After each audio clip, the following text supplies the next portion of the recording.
What are the best practices for K-12 public schools decision-making framework for school consolidations, boundary changes, or grade reconfigurations?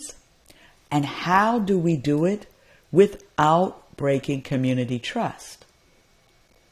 Well, I want to reflect on that question for a moment before answering it, because it deserves more than a bulleted list. It deserves honesty. This is not a theoretical exercise for most of you listening or viewing this. Enrollment is falling. Budgets are being stretched in directions that are becoming impossible to justify. Brookings Institution data shows that the share of children outside public schools jumped from 9.7% before COVID-19 to 13.1% by 2021-2022. And it has not returned to pre-COVID levels. Georgetown's Edunomics Lab put a finer point on it. Enrollment losses of even 0.75% can destabilize a district's finances. And in 2021 alone, more than 1,000 districts found that federal relief dollars couldn't cover what declining enrollment had already cost them. Now, those numbers are not just budget line items. They are decisions sitting on someone's desk right now. Your desk, maybe, about which schools to close, which boundaries to shift, which grade configurations no longer make sense. And the hardest part is not the spreadsheet. The hardest part is what happens in the community meeting afterwards. So let's talk about why the process is not a formality. It is really the work. Here is something I learned early and have not forgotten. In public education, the how of the decision shapes the community's response to it just as much as the what. People will accept hard news if they trust the process that delivered it. They will reject even reasonable proposals if they feel the decision was made before they were invited to the table. Rory Vanden puts it simply: the most powerful thing a leader can do is answer the right question completely. So, I want to answer this one completely. What happens when the process breaks down? Early in my career as a building level administrator, I had a front row seat to a district level structural planning process that I still think about today. Now, the data was clear. Buildings were operating at a fraction of their capacity. Dollars were being spent on maintenance in half-empty schools, and the academic consequences of under-resourcing were becoming visible in classrooms. Everyone in the central office could see what needed to happen.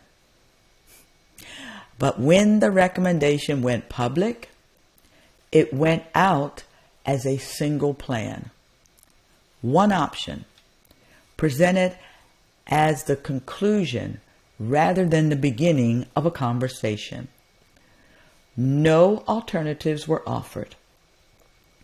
The financial projections were not shared with families in any usable way. So, parents who should have been partners were treated as an audience. And the community, did not show up to learn. They showed up to fight. I did not blame them then, and I do not blame them now. Nobody had explained why this was financially necessary. Nobody had shown parents what their child's receiving school would actually offer. Nobody had asked the community what they needed to feel safe during a transition before announcing where it would take them. The decision had been made about people rather than with them. And once that perception set in, no amount of data could reverse it. That experience pressed itself into my thinking about what leadership really requires in moments like this. COVID reinforced it.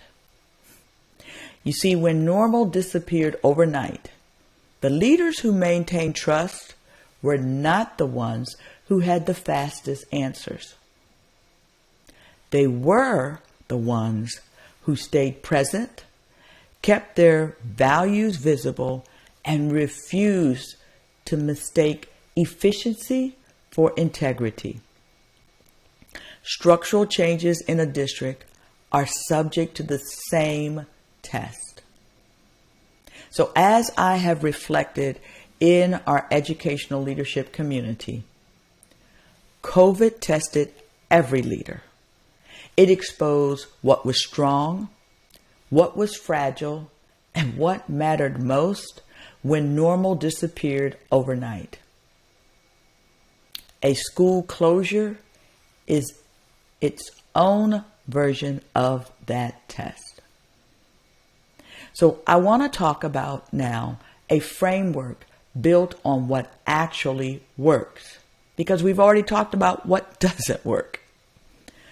Research from the Center of Reinventing Public Education, Hanover Research, and district experience in Austin, Broward County, Cedar Rapids, and Boston points toward 5 practices that hold up across context.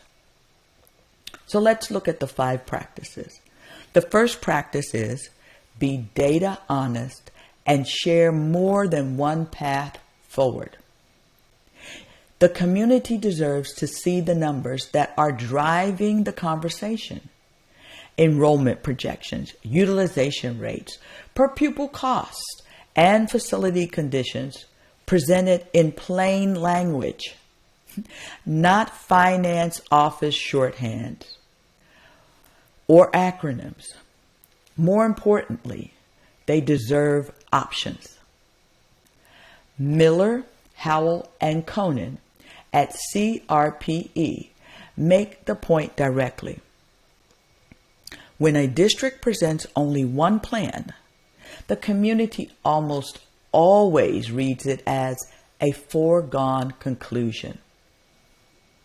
So, present 3 scenarios that each accomplish the district's financial goals. Let people see the trade-offs. That shift from announcement to genuine choice changes the entire tenor of the conversation. The next practice is establish your decision criteria publicly before you name a single school. Now, this one matters more than most leaders realize. When criteria are announced and the list of affected schools becomes public, the community reasonably assumes the criteria were designed to justify predetermined outcomes. So the sequence has to be reversed. Before any school name surfaces, the board and district leadership should publicly establish which factors will drive the analysis.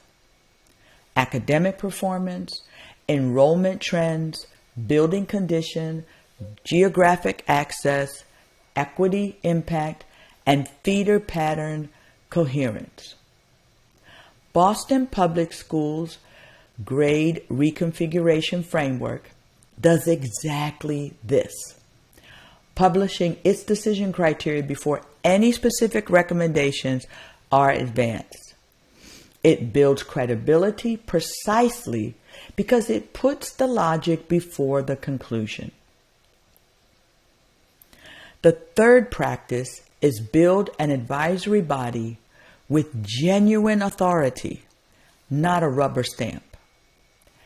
Hanover's research analysis of district communication practices finds that stakeholders support decisions most when they believe their voices actually shape the outcome, not just when they're heard as a courtesy. So, form a representative advisory committee. Parents, classroom teachers, students, community, and faith leaders, and where appropriate, local business voices. Give that committee access to the same data leadership is using. Let them evaluate the options. Give them a real role in the recommendation, not a symbolic one, and mean it. The next practice is name and respond to the 3 fears driving most of the opposition.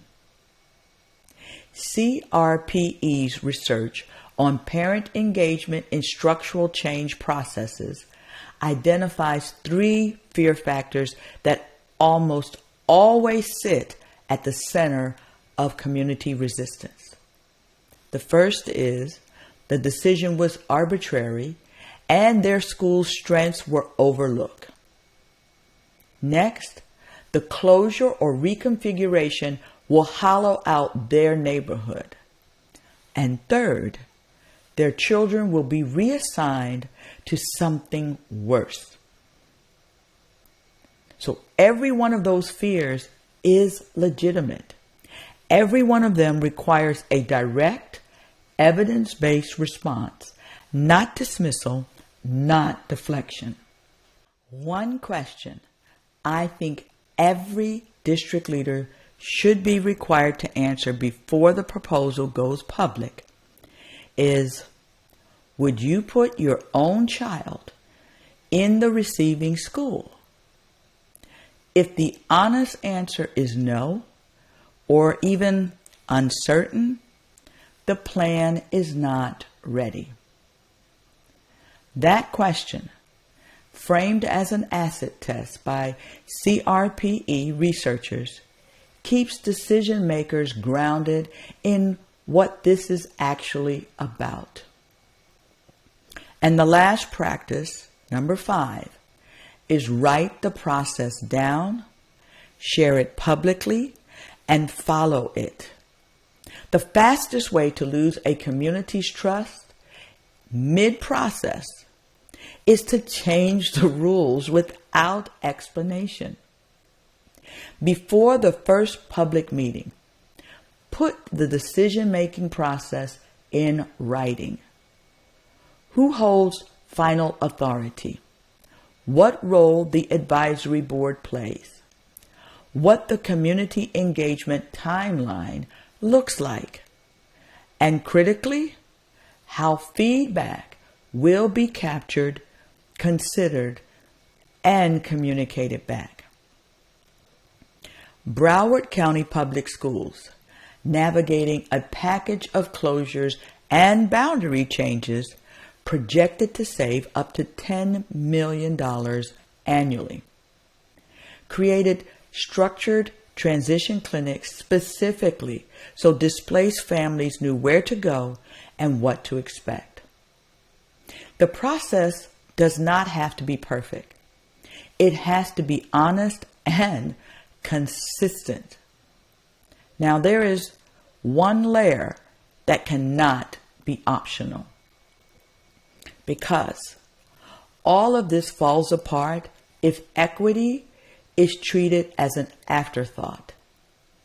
School closures and reconfigurations do not land evenly. Research is consistent. African American students, students with disabilities, English learners, and students from low-income households bear a disproportionately share of the disruption. Before any proposal advances, the district needs an explicit equity analysis and understanding of who is most affected, what mitigation is built in, and how the district will be accountable to those students and families throughout the transition. A process that is structurally sound, but not otherwise good enough, well, it is not good enough. So what? I know that's what you're wondering. So what? Well, if your district is approaching any of these conversations, I want to leave you with 4 things to do. Not next quarter, but now. Number 1, get current on your own numbers. Pull your 5-year enrollment projections, your building utilization rates, and your per pupil cost data by school this week. If those reports do not exist in a form your board can read and your community can understand, that is the first problem to solve. Number 2, audit how you engage your community the last time. Not whether you held meetings, but whether people left those meetings believing their input mattered. If the honest answer is no, that tells you exactly what to rebuild before the next structural conversation begins. Number 3, find the voices that are not in the room yet. Every district I have watched navigate this well had a moment when leadership stopped presenting and started actually listening, especially to the people who had stopped showing up because they expected to be ignored. So go find them first.